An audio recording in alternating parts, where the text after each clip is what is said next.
I threw this right in the middle of a school. Oh, I got a fish too. Hey there, welcome back to the channel. If you're new to this channel, my name is Kathy Sanders and I'm a surf fishing guide in Northeast Florida. Last week as I was setting up for a charter, just as my clients were showing up, I was catching something completely unexpected in my cast net. So keep watching to the end of the video because I'm gonna cook that up for dinner, something I had never eaten before. Watch this. We're down at Bethune Beach, just south of New Smyrna Beach, but we've got one rig we're getting ready to set up here. I've got a sand flea on each of these and I got a very small piece of fish gum. Look how tiny this is, guys. You don't want a very big piece of bait, synthetic bait, covering up your actual live bait. We've also got our floats on here, so I don't want to pack it out any more than that. Water looks sturdy, so this is a pink rig. But the next one I'm throwing is green. We got to get lines in the water before they get here. Got some good tension on that rod. I threw this right in the middle of a school. Oh, I got a fish too. Did you see that? The bigger mullet? Yeah. Look, that's a big old mullet. I see that. I've never caught one that big.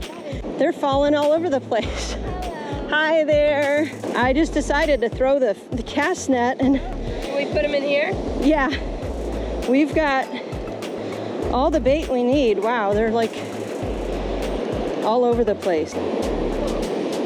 I have never caught a mullet that big. That is huge. I know some people like smoke them at that size, so there's so many. Let's get this big guy in there.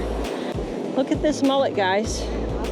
I have never caught a mullet that big. He's so big. They're just jumping all over the place, so we gotta cover this or they're gonna jump out. There we go. Okay. First adventure of the day. That was cool. These ladies were like sponges, and I taught them everything from different types of bait and how to rig them, including mullet, shrimp, and sand fleas. I showed them how to tell when they had a fish on the line, even with a strong surf pulling, and how to reel in a fish without losing it. They both learned how to properly throw a cast net in the surf, which can be very different than throwing it inshore or in your yard to practice. And not only did they learn how to throw the cast net, they both caught some mullet too, which made it even better. They learned the difference between surf fishing rods and line and how to read the beach and surf. They came to learn as much as possible, which kept getting interrupted by catfish after catfish after catfish. So many with the dirty water that we joked about maybe pulling in the lines so they had time to learn the things they needed to know without all the interruptions. And I know some people will leave after catching a few catfish, which is good to move if you can find better conditions at a different beach. But if it's pretty much the same everywhere, it's good to just stay because you can normally find some good fish between all the catfish, like this bluefish. Which led to an impromptu lesson about cleaning fish while they're still alive, or like this nice whiting that the ladies pulled in. Well, that's enough about our charter. Let's get to our catch and cook. We're here in my kitchen getting ready to do the cooking part of this unexpected catch and cook. I had no idea when I left this morning that I would be doing a catch and cook. I'm gonna turn the camera around, I'm gonna put it on my neck piece, and that way you can see what I'm doing. So welcome to my house. That painting over there, my son painted that. I was out doing a charter and he painted that and then he gave it to us. And of course, Catan down in the corner. Who likes to play Catan? Okay, I'm back at home and I just filleted up that bluefish and the whiting. Online it says you can fillet this like any other fish, so let's see, I don't know if I'm supposed to get rid of the scales, but just thought let's go ahead and try this.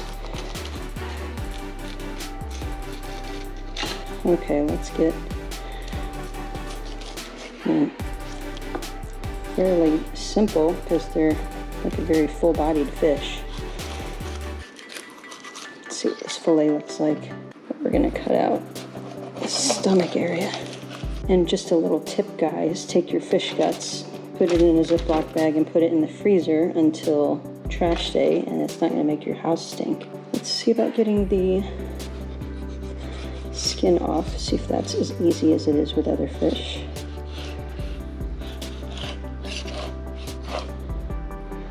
Looks like they have a pretty thick bloodline, but overall, not too bad. That's a pretty meaty fillet. It's a good fillet. Let's do the other side. Get on the other side of this spine here. Am I on the other side? Maybe? Maybe not. Maybe.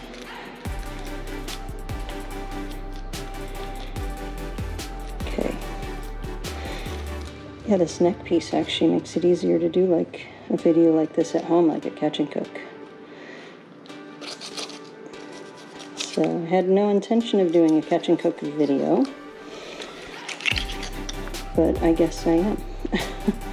Because we're going to fry up this mullet. I know people say to do it smoked, and I don't have a smoker, so I don't know how to do it smoked without a smoker. This side.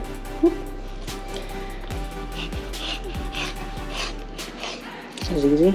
Here are our fillets. These are the whiting, these are the bluefish, and these are the mullet. What I want to do, because I feel a few little bones in the middle, I took the bones out of the whiting, so you can kind of cut up into the middle there and get those pin bones out. I can get the bones and this bloodline out. That one's not so bad. This one has quite a bit of bloodline in it, and I can feel the bones here. Mullet, I'm not sure. I guess there's probably a few I feel a few pin bones. They still have a bloodline too. If you've cooked mullet before, do you cut out the bloodline? Do you leave it? Let me know. I know some of you smoke it. Let's go ahead. I'm going to grab the bluefish fillets here. I've got my sword knife. This is their 7-inch knife. And so what I do usually is kind of cut really shallow here to get this. I'm not going to get all of that brown out, all the bloodline. I did bleed this guy out at the beach, so I'm going to take this down, right down in here's where those pin bones are. So I'm going to get the bloodline and the bones out at once. And this other side, I'm going to do the same. I'm going to kind of take it down here to get those bones, but kind of going at an angle here to get this bloodline and leaving as much of meat as possible. And you can see we're getting that bloodline out. We're also getting, we're just a tiny bit of brown there. That's okay. That's not going to hurt anything. Then this one is a little bit bigger piece. Usually, sometimes your one piece isn't going to be as big as the other when you're filleting fish. Depends on how good you are at filleting fish. I know I'm not the best at it, but I think I do fairly good. For a girl. All right, so now we've got this piece here. So it'll be easy to tell which ones are the bluefish compared to the whiting and the mullet. And then this, yeah, I might be getting rid of some of the good fish, but I don't really want all of that fishy flavor comes with that bloodline. Maybe I'll just cut out some of the bones if I can feel a couple of these pin bones here, and that will get a little bit of the bloodline out. So you're just kind of cutting up into that area where those bones are, just like we did with the whiting. I almost said pompano. I really wanted to catch pompano today, but that water was so dirty. All right, same here. Yeah, see, we're getting some of that bloodline out. The first thing we're going to do is going to do some egg. This is going to give it a nice coating, and as you can tell, the fish is very dry.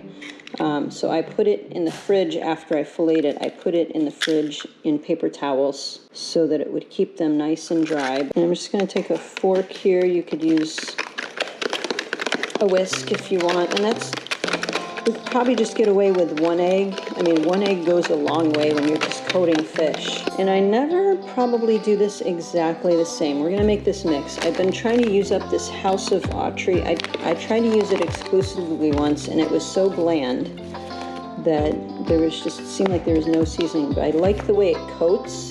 the fish. I like this Everglades seasoning, but it's also too spicy. So I'm going to use not a ton of that, maybe a little bit more. This is the magic for me when it comes to frying fish. I like to put Parmesan cheese, and we're gonna mix that up. This is salt, pepper, garlic. I got it at Aldi. I've never tried this before. Yes, in our Catch and Cook, we are trying new things. I never have this exactly the same. That smells really good. I want to just sprinkle a little bit of this on our fish, rub it in a little bit. Okay, so this is the messy part.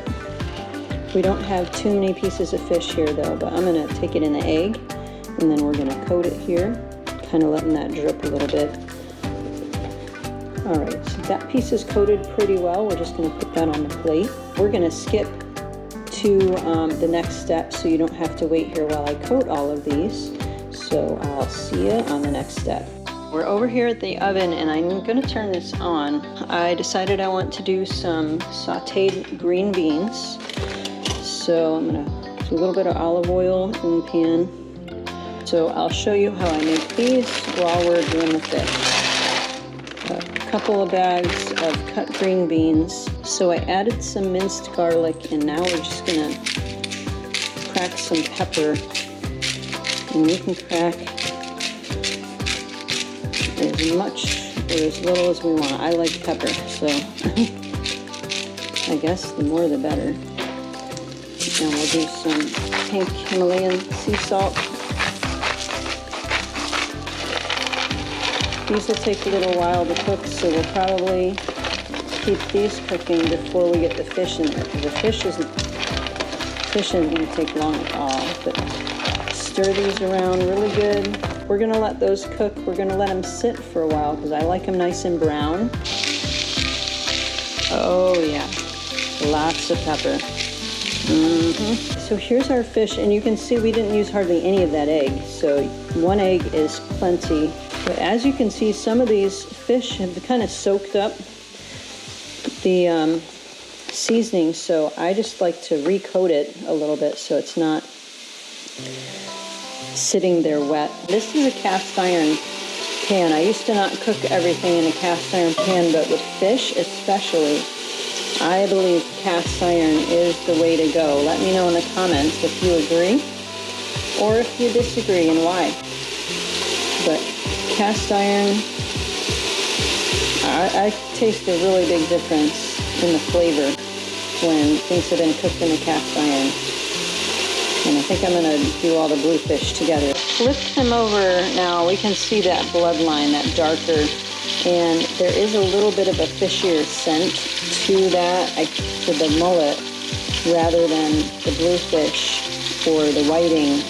Kind of smelling a little fishy smell, and I believe it's that bloodline. So maybe we should have cut that out. If I do this again, I will cut out that bloodline. The bluefish is going in the pan. Beans are done. Just gonna get this bluefish cooked. We don't need to cook it very long because these aren't very thick pieces of meat. But here is our whiting over here. Here's our mullet. We're draining it on some paper towels, and I can't wait to taste it. All right, we've got our fish done, and our beans are done too. So here is the bluefish. This is the whiting, and then we have our mullet right here. I'm gonna start with the bluefish. This is probably hot because it's the last one that cooked, so.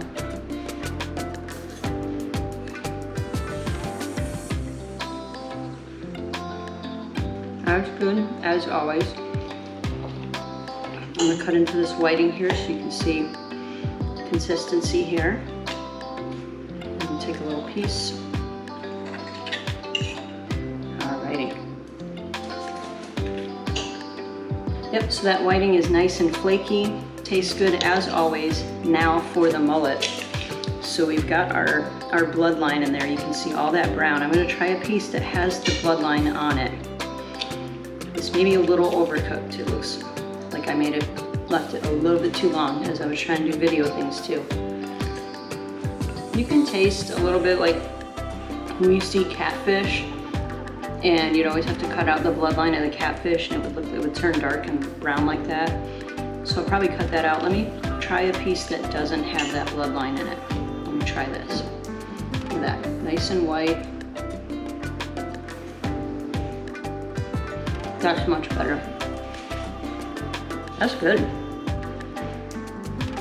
Yeah, if it doesn't have that bloodline in it, that's actually really good. Now we'll try the beans, see if we have enough pepper on it.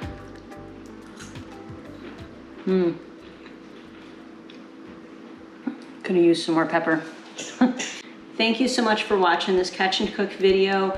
We'll be doing more of these as the situation arises that we're gonna do a catch and cook. I need some more of this fish. I hope nobody else wants dinner because I'm eating all of this.